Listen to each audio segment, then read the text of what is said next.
नमस्कार प्रिय दर्शकों। ब्रह्मांड में जिस ग्रह को सबसे शक्तिशाली और सबसे पावरफुल माना जाता है, जो ग्रहों के राजा सूर्य देव पर भी ग्रहण लगा देते हैं, वो है राहु देव महाराज। और वर्ष 2025 में राहु देव महाराज 18 मई को शाम के करीब 7:35 पर अपना राशि परिवर्तन करने वाले हैं। ये कार्यक्रम मिथुन राशि के जातकों के विषय में है। मिथुन राशि वालों के लिए कैसा रहने वाला है राहु देव का राशि परिवर्तन, आज के इस पूरे कार्यक्रम में हम इसी विषय पर चर्चा करेंगे। और कार्यक्रम के अंत में हम आपको ज्योतिष शास्त्र के कुछ ऐसे अचूक उपाय भी बताएंगे, जिनको करने से यदि आपके जीवन में राहु ग्रह से संबंधित किसी भी प्रकार की कोई कष्ट, परेशानी या पीड़ा आ रही है, या गोचर काल में राहु आपके विपरीत चल रहे हैं, तो आपको निश्चित रूप से लाभ होगा। 18 मई 2025 तक राहु देव महाराज देवगुरु बृहस्पति की मीन राशि में संचार कर रहे हैं, जो मिथुन राशि वालों के लिए दशम भाव में आती है। 18 मई तक राहु महाराज शनि के साथ में बैठ कर के पिशाच योग भी बना रहे हैं, किंतु ये जैसे ही 18 मई को अपना राशि परिवर्तन करेंगे, तो इनके दशम भाव में से निकल के और इनके नवम भाव में कुंभ राशि में गोचर करेंगे, जहां पर ये करीब 18 महीने तक विराजमान रहेंगे। ज्योतिष शास्त्र में राहु को एक मायावी ग्रह माना जाता है। पापी ग्रहों की श्रेणी में ये सबसे बड़े ग्रह माने जाते हैं। ये काफी पापी ग्रह होते हैं। राहु और केतु ये दोनों ग्रह ऐसे हैं जो हमेशा वक्री चाल चलते हैं, यानी कि पीछे की तरफ चलते हैं। अभी ये मीन राशि में थे, तो गोचर के दौरान अब ये कुंभ राशि में आ जाएंगे, उसके बाद में ये मकर राशि में गोचर करेंगे। ज्योतिष शास्त्र में राहु और केतु का कोई अस्तित्व नहीं है, यानी कि ब्रह्मांड में इनका कोई पिंड नहीं है। इनको छाया ग्रह की श्रेणी दी गई है। छाया ग्रह के अनुसार इनको माना जाता है। जो भी व्यक्ति राहु ग्रह से प्रभावित होता है, यानी कि जिस व्यक्ति के ऊपर राहु ग्रह का पूर्ण प्रभाव होता है, ऐसा व्यक्ति कल्पनाएं बहुत करता है। तरह तरह के उसके दिमाग में ख्यालात चलते हैं, अभी ये करूँगा, कभी वो करूँगा, कभी ये करूँगा। अब डिपेंड करता है कि यदि आपकी कुंडली में राहु बेस्ट पोजीशन पे है, तो आपको कल्पनाएं भी अच्छी सूझेगी, अच्छी चीज़ों पर विचार करेंगे। किंतु यदि आपकी कुंडली में राहु अशुभ है, आपको नकारात्मक फल देने वाले हैं, तो आपकी जितने भी इमेजिनेशन होगी वो भी नकारात्मकता की तरफ ही मानी जाएगी। राहु हमारे जीवन में डर का, भय का माहौल बनाता है, अनिश्चितता प्रदान करता है। हमारे जीवन में जितनी भी घटनाएं होती है अचानक, उनका कारक भी राहु को ही माना जाता है। जो भी कुछ होता है अचानक, चाहे हमें धन मिलना, चाहे हमारे जीवन में घटना होना, कोई भी विषय हो, उनके पीछे राहु को ही माना जाता है। राहु जब खराब होता है तो हमें एक ऐसी बीमारी देता है जिनका हम डॉक्टरों के पास में जाकर के कितने भी टेस्ट करा लो, लेकिन रिजल्ट ही नहीं आता। सब टेस्ट नॉर्मल आते हैं और बीमारी पकड़ में नहीं आती। और जब बीमारी हटती है तो वो अचानक ही हट जाती है, उसका कोई पता भी नहीं चलता। जिन दुनिया में जितने भी टौने टोटके, तंत्र मंत्र, भूत प्रेत, जिन्न पिशाच, ये सब राहु के अधीन ही आती हैं, राहु के अधीन होकर ही कार्य करते हैं। काला जादू का मुख्य ग्रह राहु को ही माना जाता है। मिथुन राशि वालों के लिए राहु 11वें भाव में, नवम भाव में, यानी कि इनके भाग्य भाव में फल देने वाले हैं। राहु के विषय में एक बात प्रचलित है कि राहु अपना स्वयं का फल नहीं देते।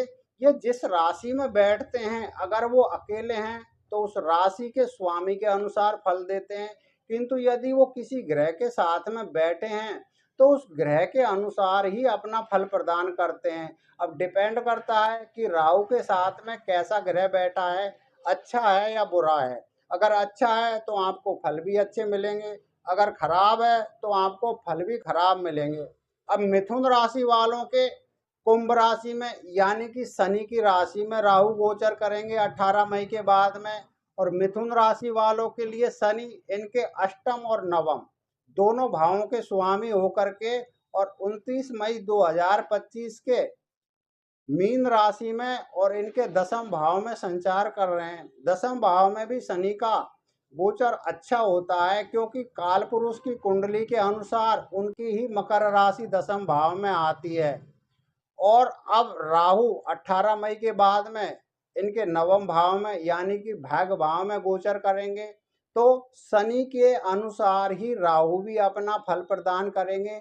शनि की स्थिति काफी अच्छी है। मिथुन राशि वालों के लिए मित्रवत होते हैं, यानी मिथुन राशि का स्वामी बुध है और बुध के शनि मित्र है और शनि के राहु मित्र है। तो जाहिर सी बात है कि आपको खराब फल तो प्रदान करने वाले नहीं है। राहु आपके नवम भाव में बैठकर अब तक के आपके कार्य थे जो बिगड़े पड़े थे, उनमें अब काफी सुधार आपको देखने को मिलेगा। जिनमें रुकावटें उत्पन्न हो रही थी, धीरे धीरे वो रुकावटें दूर होकर के और वो कार्य सुचारू रूप से तैयार हो जाएंगे। अगर आप अब से पहले वाहन लेना चाह रहे थे, मन में विचार आ रहे थे कोई गाड़ी खरीदने का, किंतु कुछ अड़चने आ रही थी, समस्याएं आ जाती थी, ले नहीं पा रहे थे, कोई भी परेशानी आ रही थी, तो वो अब 18 मई के बाद में जैसे ही राहु आपके भाग्य भाव में गोचर करेंगे तो वो सब अड़चने दूर हो जाएगी और आपको एक सुंदर सा वाहन लेने का योग बनेगा। आय के साधनों में आपको संघर्ष तो काफी करना पड़ेगा। बिना मेहनत के तो इस संसार में कुछ नहीं मिलता, किंतु संघर्ष के बाद में हमें जो फल प्राप्त होता है वही श्रेष्ठ माना जाता है। तो आप संघर्ष करोगे तो आय के साधनों में आपको वृद्धि निश्चित रूप से होगी और आपको धन लाभ भी होगा। नवम भाव है जो काल पुरुष की कुंडली के हिसाब से यहाँ पे धनु राशि आती है, जो बृहस्पति की राशि है। यानी कि ये भाव बृहस्पति ग्रह से संबंधित बताया जाता है और बृहस्पति महाराज यहाँ पे कारक भी होते हैं। और बृहस्पति के भाव में राहु कभी भी खराब फल प्रदान नहीं करते। बस आपको बृहस्पति के नियमों के अनुसार पालन करना पड़ेगा। क्या करना पड़ेगा? बृहस्पति क्या है? एक साधु हैं, एक सन्यासी है, देवताओं के गुरु हैं। कभी भी वो किसी के साथ में ना बुरा करते हैं, ना ही वो पसंद करते हैं। जो भी तामसिक चीजें हैं उनको वो बिल्कुल पसंद नहीं करते। इसलिए आपको जब भी राहु आपके भाग्य भाव में गोचर करे तो आपको किसी के भी साथ में छल कपट से बचना चाहिए। बिल्कुल किसी के भी साथ में आपको बेईमानी नहीं करनी चाहिए। लालच में आकर के किसी भी चीज की ओर आकर्षित नहीं होना चाहिए। शराब जैसी तामसिक वस्तुएं और नशीली वस्तुओं को आपको बिल्कुल सेवन नहीं करना चाहिए, क्योंकि बृहस्पति महाराज से प्रभावित भाव है। किसी के साथ में झूठ नहीं बोलना चाहिए। मक्कारी अगर आप ऐसे कार्यों को करोगे तो यहाँ पर राहु आपके चाहे कितने भी शुभ हो आपको खराब प्रभाव ही देंगे। लेकिन यदि आप इन सभी चीजों से बच के रहेंगे तो निश्चित रूप से आपको राहु बहुत बड़ा लाभ देने वाले हैं। आपके नवम भाव में यानी कि भाग्य भाव में राहु संचार करेंगे तो अपनी पंचम दृष्टि से आपकी चंद्र राशि मिथुन को देखेंगे। कुछ दिमाग के अंदर मानसिक चिंताएं बन सकती है, कुछ थोड़ा बहुत भय उत्पन्न हो सकता है। जल्दबाजी करोगे आप इस समय, जिनको आपको रोक के रखना है। आपको धैर्य के साथ में ये समय निकालना है जो आपके लिए काफ़ी लाभदायक रहने वाला है। वैसे मिथुन राशि बुध की राशि है, जिसपे उनकी दृष्टि काफ़ी अच्छा प्रभाव देगी, आपको धन लाभ का भी योग बनाएगी। अपनी सप्तम दृष्टि से राहु आपके नवम भाव में से सूर्य की सिंह राशि तीसरे भाव में देखेंगे। यहाँ पर आपके कुछ छोटे भाई बहनों के साथ में मनमुटाव हो सकता है। आपको छोटी छोटी यात्राओं से कुछ कम लाभ प्राप्त होगा, जिनके प्रति आपको सचेत रहना है। नवम भाव में यानी भाग भाव में से बैठे हुए राहु अपनी नवम दृष्टि से आपके पंचम भाव को तुला राशि को देखेंगे, जो छात्र अभी तक प्रतियोगी परीक्षाओं की तैयारी कर रहे थे, यहाँ पर वो उनको विशेष लाभ देने वाले हैं। जो लव मैरिज करना चाह रहे थे, योग नहीं बन रहा था, उनके लिए ये समय काफी बेहतर रहने वाला है। शेयर सट्टा मार्केट से जुड़े लोगों को भी काफी लाभ होने वाला है इस गोचर के दौरान। ऐसा फल देने वाले हैं मिथुन राशि वालों को 18 मई 2025 के बाद में इनके भाग भाव में बैठकर राहु देव महाराज। अब उपाय जान लीजिए कि आपको उपाय क्या करने हैं। यदि 18 मई के बाद में आपको राहु ग्रह से संबंधित खराब फल प्राप्त होते हैं, आपको लाभ नहीं होता है, तो आपको क्या करना है, आपको अपने शरीर पर सोना धारण करना है। अंगूठी भी पहन सकते हैं आप, गोल्ड की चैन भी पहन सकते हैं, कानों में बाली भी, यानी कहीं भी शरीर पर आपको निश्चित रूप से सोना पहनना है, जिससे आपको खराब फल प्राप्त नहीं होंगे। धर्म कर्म के कार्यों में आपको बढ़ चढ़कर हिस्सा लेना है। दान पुण्य जो भी हो, भंडारा वगैरह, उनमें सबसे प्रथम श्रेणी पे आपको रहना है।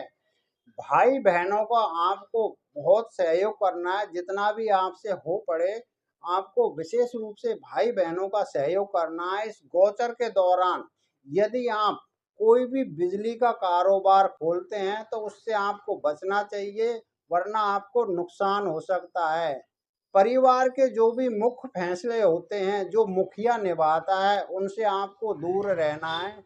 आपको जो फाइनल डिसीजन होता है वो किसी और पर ही छोड़ना है। अगर ऐसे उपायों को आप करते हैं, पक्षियों को दाना डालना है, गर्मियों का टाइम चल रहा है, आप कहीं भी उनके लिए पानी की व्यवस्था करें। अगर इन कार्यों को आप करोगे तो आपको निश्चित रूप से लाभ होगा, और आपकी कुंडली में चाहू राहु कितने भी खराब फल देने वाले हो, आपके लिए शुभ फल प्रदान करेंगे। तो प्रिय दर्शकों, ये कार्यक्रम कैसा लगा, इस विषय में आप अपनी राय हमें ज़रूर बताएं। और यदि अभी तक आपने हमारा चैनल सब्सक्राइब नहीं किया है तो इस बार चैनल को ज़रूर सब्सक्राइब कर लीजिए, जिससे आने वाले वीडियो का नोटिफिकेशन सबसे पहले आपको प्राप्त हो।